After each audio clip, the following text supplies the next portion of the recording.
everyone, my name is Jenna, but you guys can call me Jen, and welcome back to my channel. Welcome to my December wrap up. I know it's 2023, we're on to new bright things, but I want to do a December wrap up because I want to talk about the books that I ended up reading at the end of last year. There are some pretty good ones.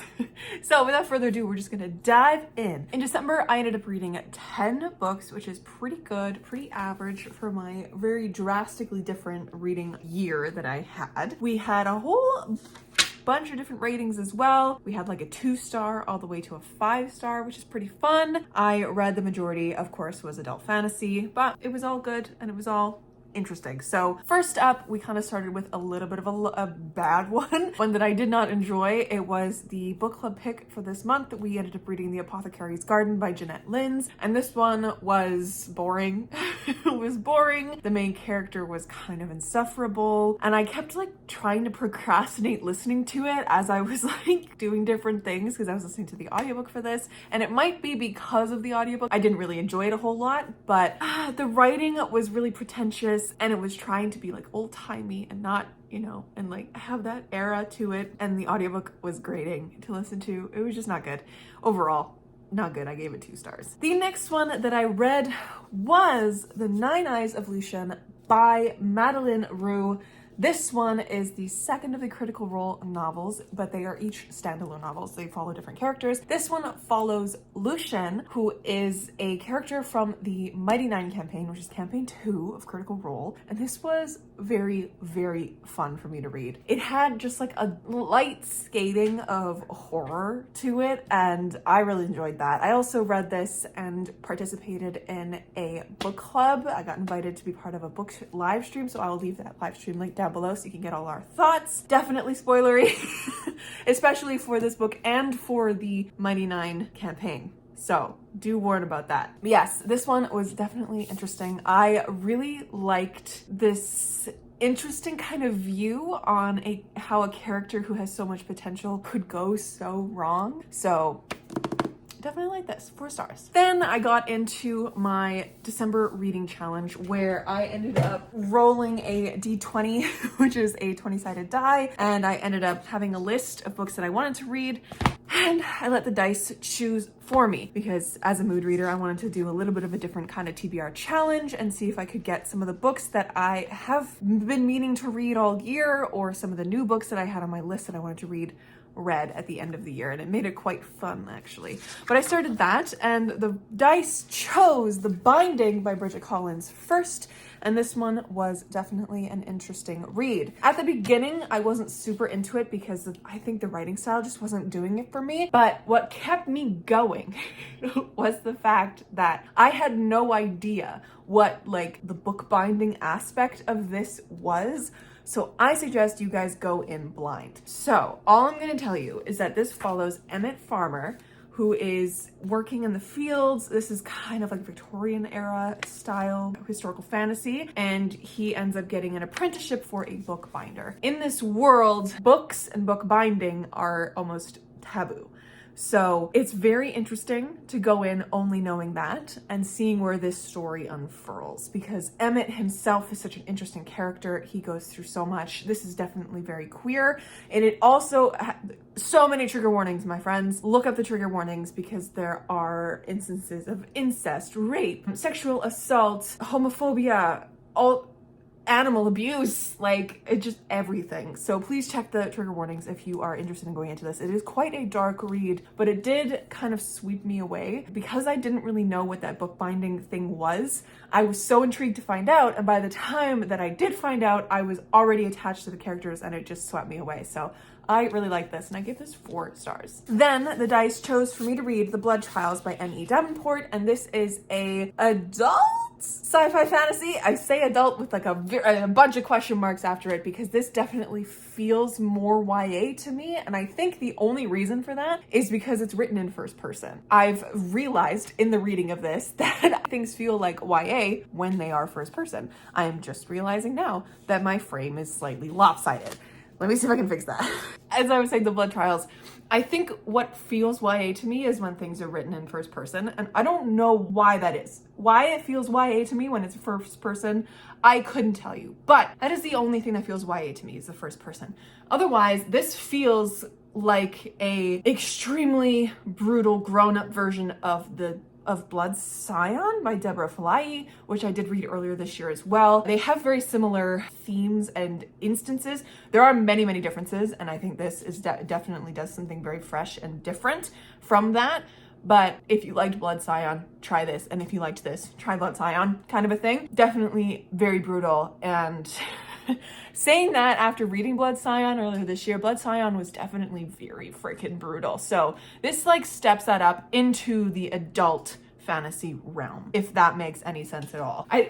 The age lines between young adult fantasy and adult fantasy are blurred in so many instances, but yes, this is classified as adult sci-fi fantasy. So this follows our main character. I don't remember her name.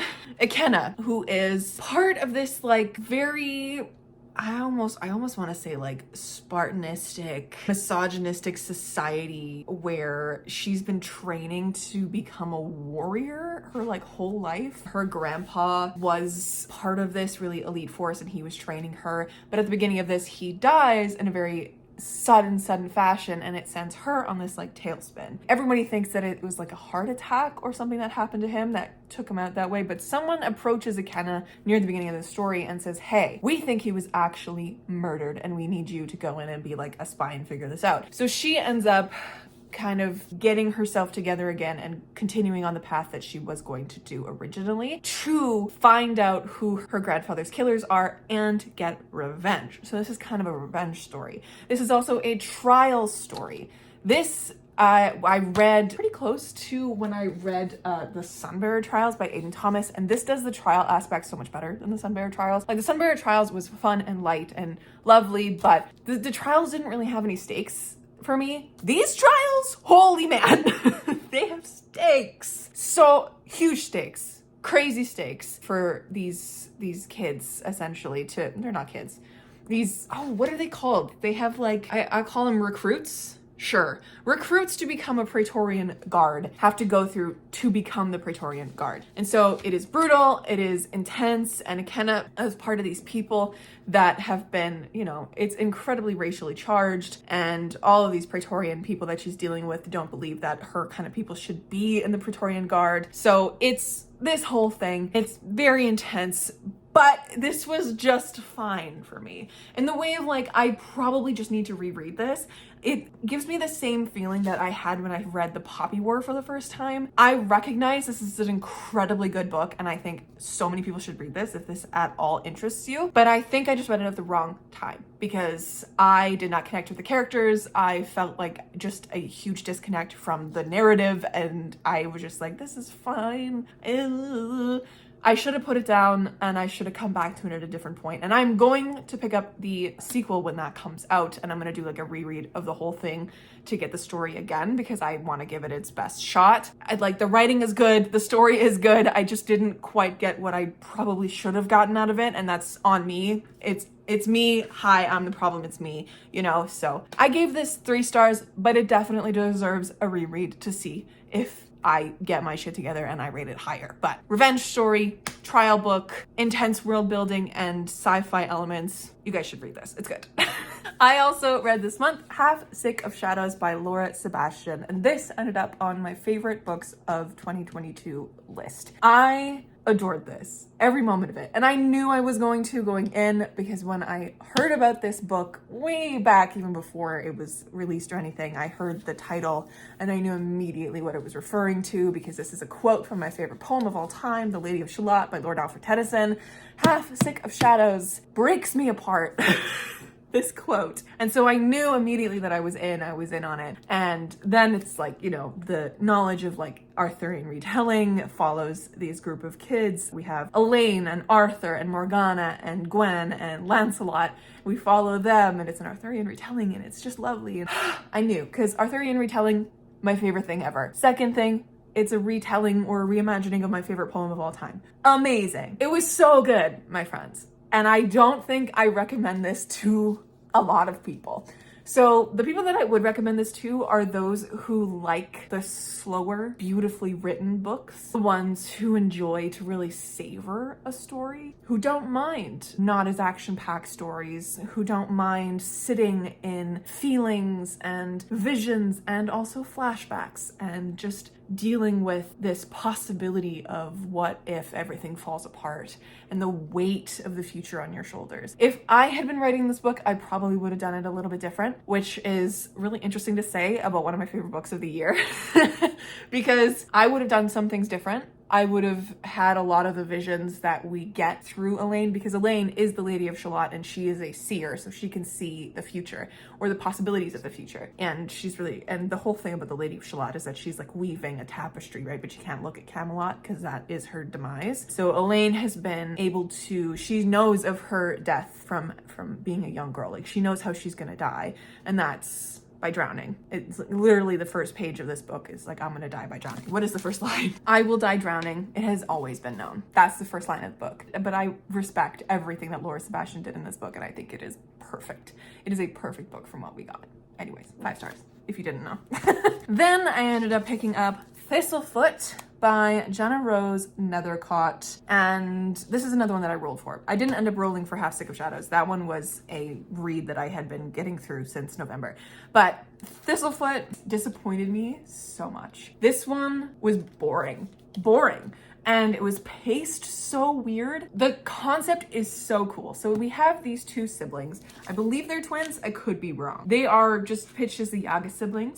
So we have Bellatine Yaga and Isaac Yaga, and each of them have these really interesting, weird powers. It is set in our world, but with like a slight twist, so that like occasionally buildings or houses or whatever come alive in a kind of way. And it's just a thing that happens. Isaac and Bella at the beginning of this, or Bellatine, she never goes by Bella, get a delivery, essentially, where they have been bequeathed a very special package by their late grandma, I want to say. A mysterious inheritance. It's they get Thistlefoot, which is the Baba Yaga ancestral home, essentially. And so that concept was so cool to me, and which is why I picked this up, and I heard that it was dark and brutal and whatever. We get that, and it immediately sweeps us into this like, okay, you got the house and now we're like 3 months later. We don't get to really know the siblings. We don't really get to experience them experiencing Thistlefoot, which is the house's name. We don't get to like see the connection between the siblings. It's just too fast at the beginning. Like this deserved to sit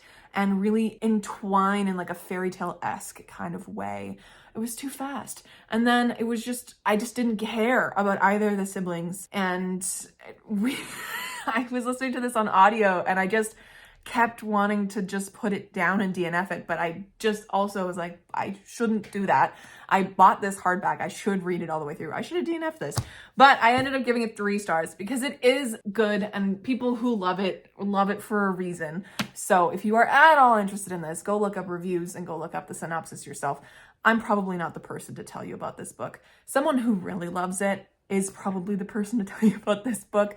But yeah, honestly, in retrospect, this is probably a 2-star, but Copile told me it was 3, so that's what it is. Then I read my 2 holiday romances of the month, and they are both the same rating, so I'm going to talk about them at the same time. First, I read The Holiday Trap by Roan Parrish, which is a queer house swap story where we have Greta and Truman. Greta lives in Maine and Truman lives in New Orleans, and they have a mutual friend who's like, hey, you're both in the same instance where you want to get away from your houses and your homes and your hometown and your family or whatever situation you're in. I got a mutual friend who's in that same situation. I'm gonna hook you 2 up. So they swap houses for a month over the holiday season, fall in love with people there, and it's very queer. This was fine, fun, whatever. But I also ended up reading Kiss Her Once for Me by Alison Cochrane, which is also a queer holiday story. This follows our main character who's bisexual, whose name is Allie, who had a moment the previous Christmas where she fell in love with a girl in a whirlwind day-long romance. So it is insta-lovey, which is very weird too, because our main character Ellie is demisexual, and having a person, our main characters, as someone who's not demisexual, I can't really talk about this a whole lot because I don't know this experience, but I got the impression that demisexual people really can, like, their whole thing is that they feel attraction to somebody who they connect to on like a deeper level, who they have like a deep connection with. So having an insta love situation with a demisexual main character is very odd to me. Anyways, it was interesting. Jack, the love interest, was very good. But yeah, neither of these really gave me like the Christmas spirit that I was hoping for. The Holiday Trap honestly didn't feel like a holiday book at all. This one did, because like the family that our main character ends up, oh, I didn't even tell you the hook of this. So after that happens last Christmas, this Christmas, Ellie's going through some financial issues, and she ends up agreeing to a marriage of convenience with her landlord, who offers her like $200,000 or something, because he needs to be married to get his inheritance from his family. So we got some interesting inheritance books this month, apparently, with Thistle Foot in this one. Funnily enough, Andrew is the brother to the woman that she fell in love with last Christmas. So when she goes to spend Christmas at his family house, shenanigans ensue. But both of these were fine. They're fun. I found this one very messy, and I found this one just didn't quite give me like the oomph that I wanted, but it's hard to do that when you're dealing with two different love stories in one book. So I get it. But yeah, fun holiday romances that didn't quite give me the holiday feeling, but were still fun. 3.5 stars each. Okay, then I got to another roll on my D20, and I ended up reading The Spear Cuts Through Water by Simon Jimenez. I realized that it is Simon, not Simon. There is no accent on the I. Simon Jimenez, or Jimenez. I don't know the pronunciation of this last name. Jimenez? Jimenez. Jimenez. We're gonna say Jimenez. This was absolutely amazing. This probably should have made it onto my almost favorites list, but I had filmed the video before I read this book.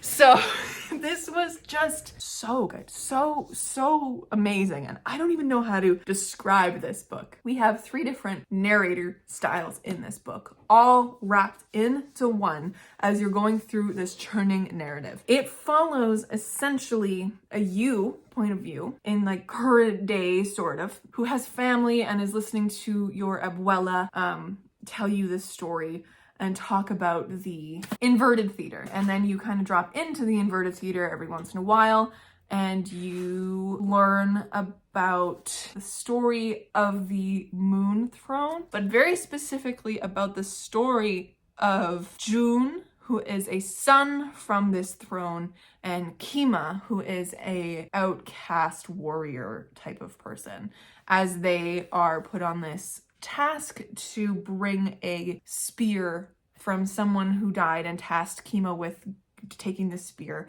to the other side of the like empire.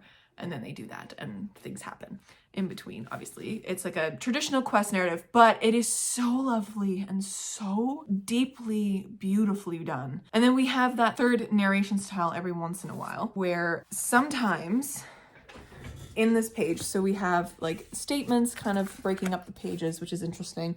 And then we have the normal text. Then we have some italicized bits. And anytime you have the italicized bits, that's dipping into first person. Like you dip into either the focus point of view, so you might at one point dip into the moon's point of view, which is kind of fun.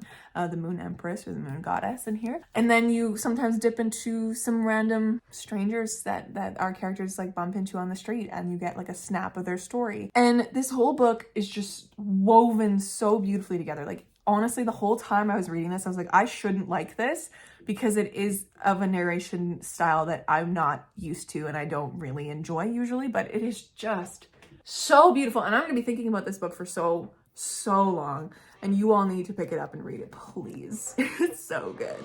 And it's queer. And then the final book that I read in 2022 and in December was Valor by John Gwynne. I finally finished Valor. And this also got 4.5 stars. I don't know if I said that, but The Spear Cuts Through Water gets 4.5 stars. Finally finished it, my guys. My D20 rolled it, and so I read it near the end of December.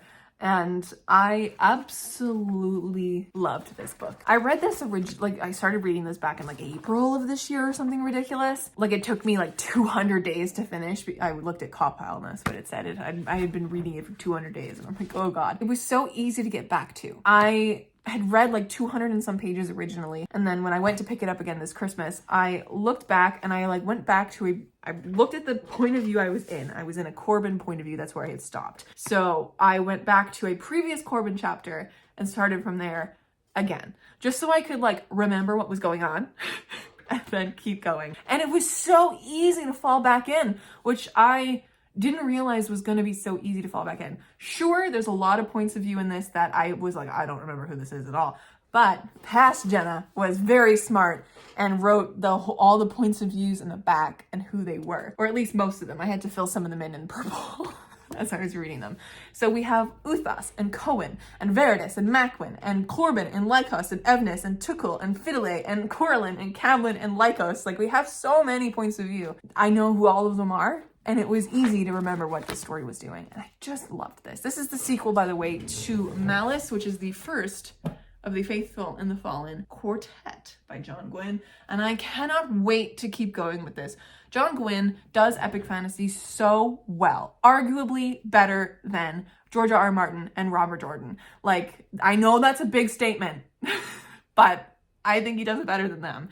I think that if anyone is looking for recommendations, if they really love the Song of Ice and Fire, which I do, I really love this series, I would guide them to John Gwynne, because there are some similar themes, similar epic fantasy spanning this like empire kind of a thing on both sides, the good and the bad side of the wars and stuff. It does it so well. And there's a lot of similar themes to Robert Jordan's Wheel of Time. I've read like 2 of the books and I find there's a couple similar themes in here that I think John Gwynne does better. But I have not read all of the Wheel of Time, so I cannot actually back up that statement. I've read the first 2 books.